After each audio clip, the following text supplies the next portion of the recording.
Identification. Inscrire les informations du patient au marqueur indélébile sur l'insert ou y apposer l'étiquette du patient. Retirer l'insert de l'emballage protecteur et l'ouvrir délicatement.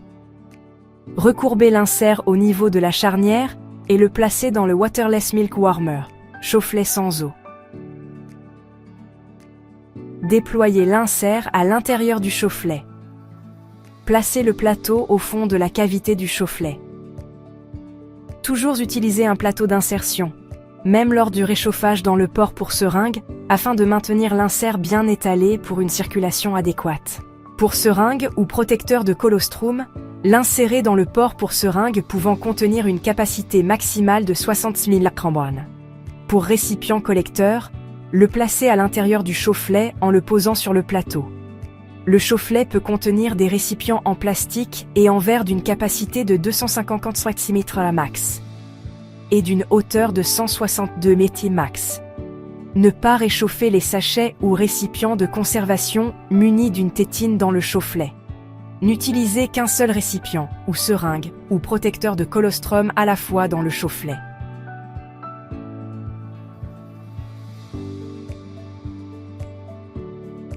Mettre en marche le chauffelet en appuyant sur le bouton d'alimentation.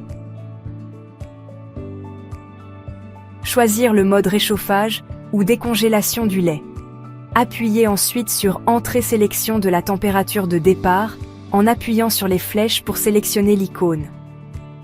Réfrigération, température ambiante ou congélation. Appuyez ensuite sur Entrée sélection du mode décongélation. Le chauffelet se mettra automatiquement en mode congélation. Pour seringue ou récipient de collecte, indiquez le volume réel et appuyez sur Entrée pour protecteur de colostrum, entrez le volume indiqué dans le tableau. La double paroi du protecteur de colostrum agit comme un isolant, nécessitant plus de temps pour décongeler et réchauffer efficacement. Exemple, réchauffage de 3 ml de colostrum sorti du réfrigérateur, indiquez 7 ml sur le chauffelet et appuyez sur Entrée. Vérifiez que les réglages sont exacts, mode, température de démarrage et volume, puis appuyez sur Démarrer. Une fois le cycle terminé, le chauffelet clignote en vert et un signal sonore retentit.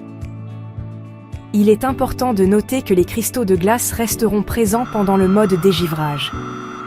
À la fin du cycle, si le lait n'est pas retiré, le chauffelet passe en mode veille pendant 30 minutes, avec un voyant vert clignotant et un signal sonore toutes les 5 minutes. Cela permet de maintenir le lait à la température souhaitée pendant 30 minutes, afin de laisser le temps de le retirer et de nourrir le bébé.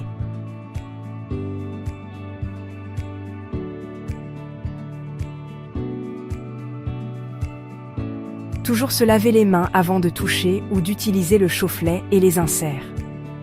Si le chauffelet est utilisé pour plusieurs patients, les inserts doivent être conservés dans un endroit propre avec chaque patient, étiqueté avec leur nom, la date et l'heure. Jetez ou recyclez l'insert après 12 heures d'utilisation. Nettoyez le chauffelet au besoin et le désinfectez entre chaque utilisation pour divers patients. Nettoyez le chauffelet s'il est souillé ou au besoin en l'essuyant avec un chiffon propre et humide. Désinfectez le chauffelet à chaque utilisation entre plusieurs patients.